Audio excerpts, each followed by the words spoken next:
哇，这个小粉绿太严重了。就是你跟台湾人沟通，他可能讲5句话，他其实表达的是一个意思。对，让我整个学完，就觉得哇靠，他相当于给你去培训，还发你工资，你的工作内容就是接受他的培训。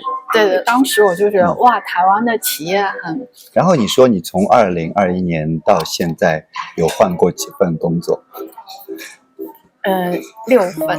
Go 聊天吧。Hello， 大家好，我是主菜的奶爸狗狗，来自上海。这是一个新的系列，是我一直想做的一个系列，跟各式各样的人去聊天对话。其实要做这样一个聊天内容的设想，在今年年初就有了。当时预设中想聊天的一些对象呢，有黑道背景的朋友，有处理过学校霸凌事件的老师，还有槟榔西施，还有阿公店的陪坐等等。但是因为带孩子的关系，执行能力低下，所以一直拖到了现在。目前呢，就先从身边的朋友，同样是来自上海的陆佩开始做起。相信经常看陆佩 YouTube 频道的观众呢，多多少少会对我们这样一些来自中国大陆的新住民比较好奇。但是往往曝光在 YouTube 上的陆佩，跟我比较像，就是在日常生活中加入一些两岸不同的个人观点。通常呢，这些观点还有一部分是比较夸赞台湾的，因为不夸赞台湾就没什么观看度，这是我个人的观点啊。那一些现实当中并没有曝光在 YouTube 上的陆佩，真实的生活到底是怎么样的呢？所以跟我聊天吧的第一期内容，我就邀请到了一位这样的陆佩，他真的很厉害，厉害的点在于他来到台湾的短短3年时间，就已经换了非常多的工作，深入不同的台湾职场。我觉得这是一个真正意义上的融入了台湾的生活，融入了台湾的社会。那我们来看看聊了一些什么吧。这位也是同样来自上海的黄小仙。Hello， 大家好。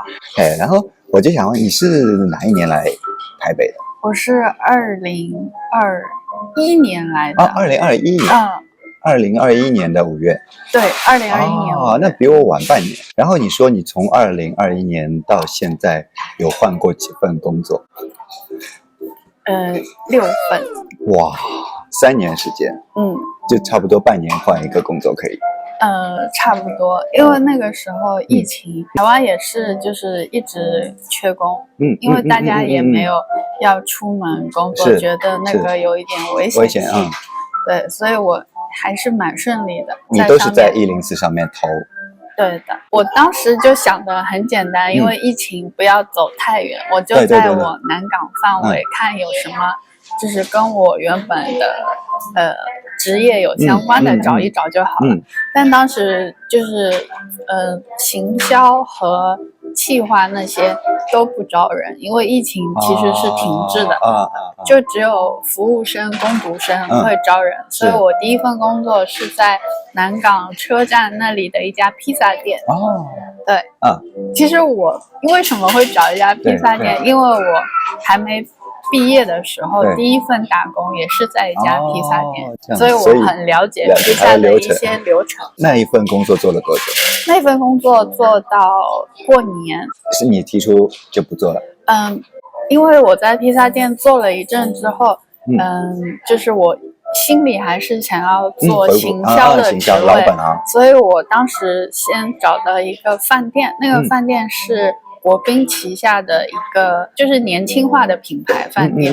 我进去他也是说，就是人事跟我说行销职位暂时没有空缺，但是如果你想要就是做那个工读生，可以先来做工读生也可以做工读生。对，然后他说我这边有职缺了，我再会帮你做另外的面试，所以我就在那里过年，而且他的那个位置是直接可以看101的，所以我过跨年的时候，我们是10点下班，对，我们就在我们员工室直接看101的烟火，等到12点的时候。对，因为我做过酒店销售，我知道我也会接触到很多公司面向的，我就在看一下台湾到底尾牙就是那些公司是怎么样的，因为能在疫情期间有实力办个尾牙，然后想得好远啊，还是就是想就是把公司凝聚力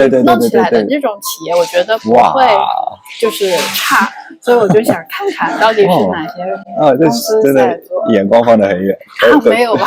这份工作的时候已经在想未来哪一家公司比较好。因为你做行销的，就是你进入一个市场，就是要快速的判断，对，要知道这个市场运作的规则。其实在上海也是一样的，就是我师傅带的好，谢谢我的师傅，洞察力。对我是小白，我就是根本没有学过行销，我学的是英语专业的，所以是我那个师傅真的是一手带我的，所以完全没有保留。对，所以后来我就学到很多怎么去了解市场的方法，所以我真的是来台湾也不怕找不到工作，我觉得我有这种基本的判断能力。我觉得是你有这个思维在哪里，就并不一定是专业的技能，但是有这个职场的，应该说什么敏锐的嗅觉、洞察力。对。那这一份工作做到多久？做到我又面试了一家外贸公司。其实我因为过完尾牙就知道他们不会很忙了，所以我是到就是过完年那段时间，我也就开始找。那基本就2-3个月。对，2-3个月就开始找了。但当中也很神奇，有碰到，因为我说了那段时间有很多企业嘛，对，我有认识一些，也是有加上联系方式。其中有一个女生还跟我说，她说我们招人 ，IKEA 招人，如果你因为我有碰到 IKEA 的年会，还有反正真的是碰到很多很好玩的年会的公司，然后。当中那个女生是帮我提过一嘴的，她说IKEA你想来你就可以来，她说你觉得你不错，但当时我是想做行销方面的，所以IKEA 又不是跟行销太相关，它是快消品类的，对，所以我当中就没有去碰，但是我找完那个外贸公司的工作之后，当中因为他们回应我不是很快，我在想，会不会没面上？但是因为是聊面试的时候聊得蛮开心的，因为他说他之前的那个职位也是一个上海女生，但是他家拆迁房子，他回上海去办事情，对，他说他就走了，因为他看完我的简历，他没有想到，我也是上海的，而且他觉得我是学英语专业的，外贸上手会比较快，因为外贸主要是跟欧美下订单，所以他先考虑的是我这个能力，然后才开始知道我有一些行销的能力，他就说我们公司也在自创品牌，如果你就是除了你本身做这个外贸订单的这些事情忙得过来，我们可以一起讨论创新的品牌的事情，所以当时我就觉得哇，台湾的企业文化很开放，他愿意跟一个工读生一起来讨论一个这个他要创品牌的事情，我当时觉得还蛮开心的，所以真的这个企业我是做了快半年的时候，为什么会走呢？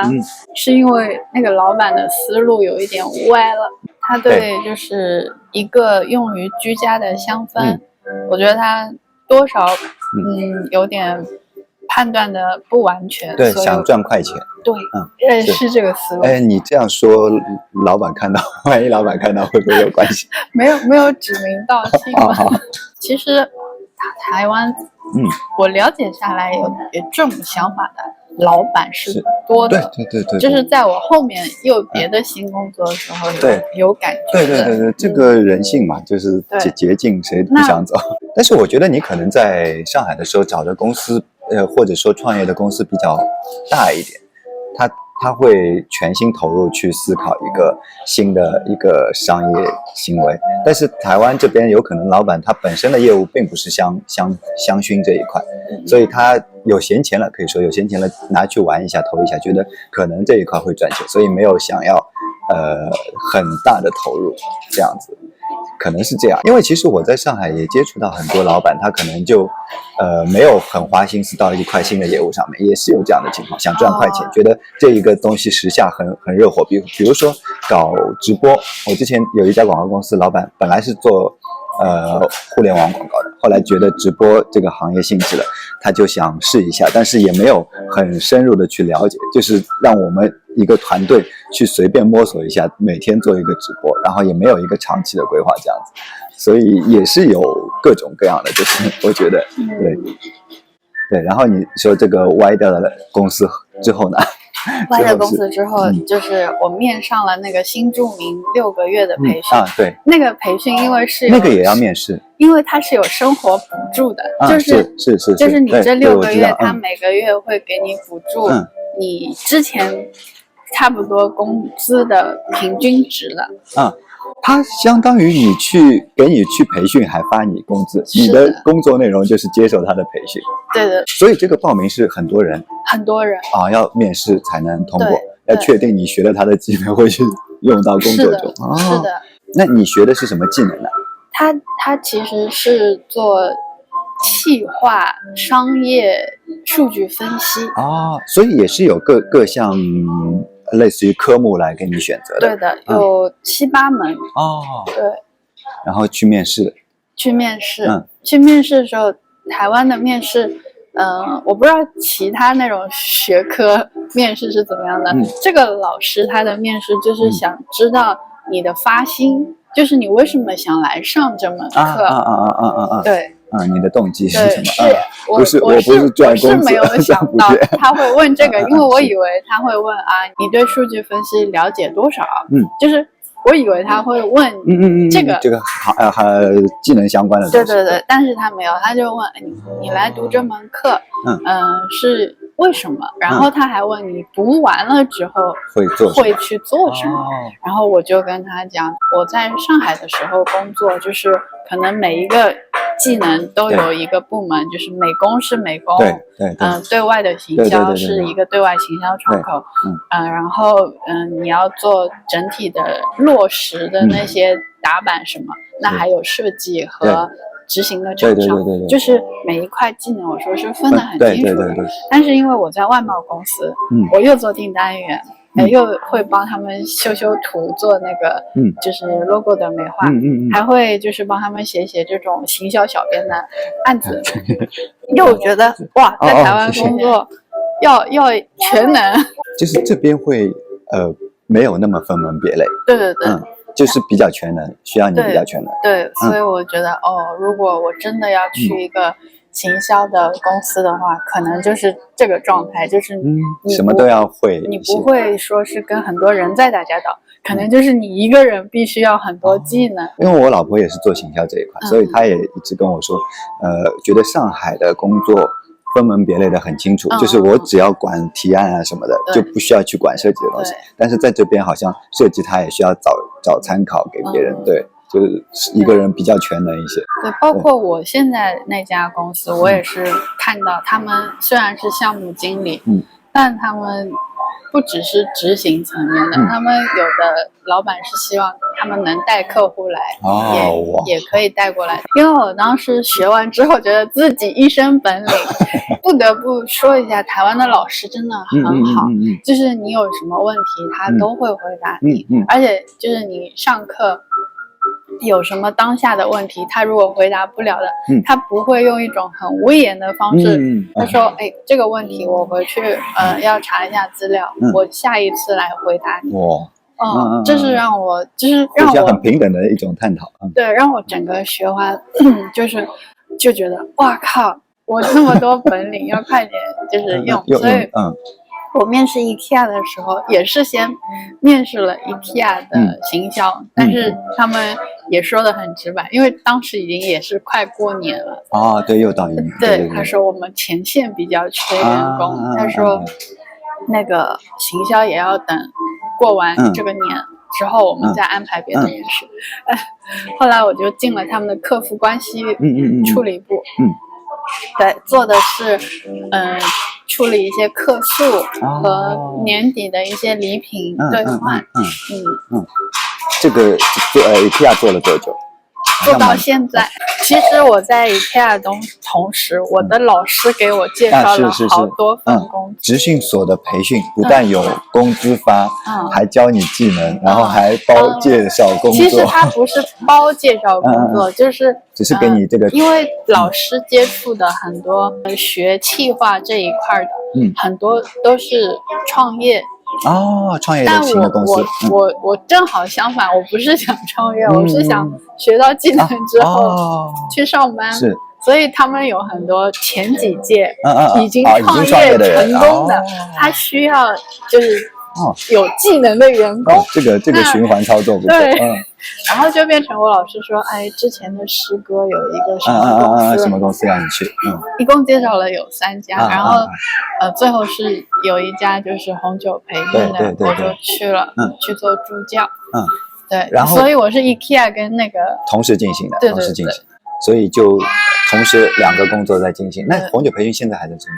没有了，但是我后面好多客户对，我新公司的这个客户就跟我红酒就是在红酒培训时候认识的。对，你好厉害啊！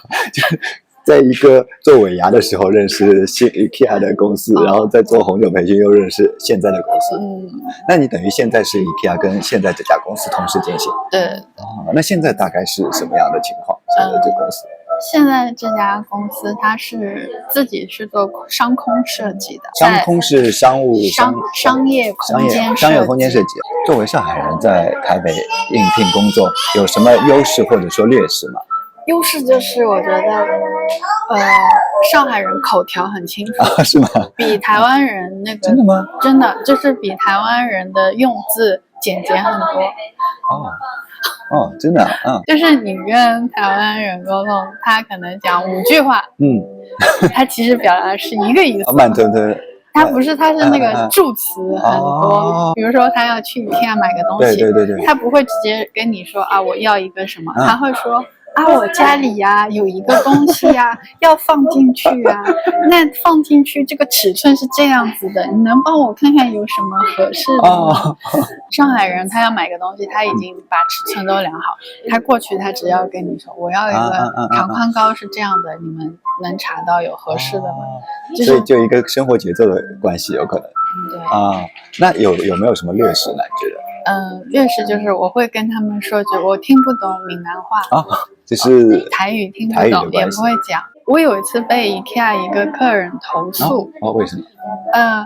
因为我跟他说，凭小票可以，对，可以兑换我们的会员的那个福利。对，他听不懂啊。他就问我小票是什么，我说就是我就拿了一张那个发票给他看，是这个东西。他说你是大陆人啊？他说小票是大陆用词。我说不好意思，就是这个东西，发票。后来这件事就结束了嘛。结果晚上我领导就跟我说，有一个客人投诉你用大陆用词。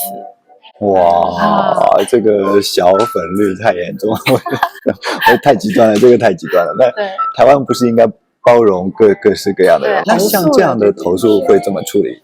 会给你处分还是什么？他就跟我说一下注意用词嘛。那我也问了一下，我说那正常来说这样的收据你们叫什么？他说要么就叫发票，要么就叫收据。小票他们不太用。你找工作的时候，他是直接列出你的薪水，还是说会面谈？我在104上面，他有的就直接写那个时薪，有的是写区间嘛，几到几。对。那我去跟他面试完，他会跟我讲，就是你目前就是会是每小时多少的薪水，都是他主动跟你讲的。对，没有你自己去提我要多少期望薪水这样子。对，我当时对台币没概念。对，就我觉得在台北就是大家的工资起步大差不差的。对，你只有就是你想跳一个职位，你开始就是有一些别的目标的时候，你会觉得这个付出我要有一些。因为我之前有看过一部台剧，就是他说进入一个职场第1年跟10年之后，可能那个薪水就没有什么差别。对，对，所以很多台湾人会跳啊，都是靠跳槽来提高薪水，因为同一家公司很少会涨薪。对以上呢就是我们当日聊天的一部分内容。我其实等到明年下半年，熬到明年下半年，妹妹那个时候也可以去幼稚园上幼幼班，我就可以重新回归职场了。但是作为一个家庭主妇，已经有离开职场差不多3-4年的时间，我其实还蛮担忧自己能不能适应职场这样一个工作环境的。但是跟她聊天过后，觉得好像台湾真的找工作没有那么困难，对各方面的人的接纳程度还是蛮高的，让我觉得在台湾只要肯脚踏实地的去做呢，完全不需要有这方面的担忧。那下一期呢，同样是跟黄小仙继续聊聊台湾的职场，那我们就下期再见，大家再会。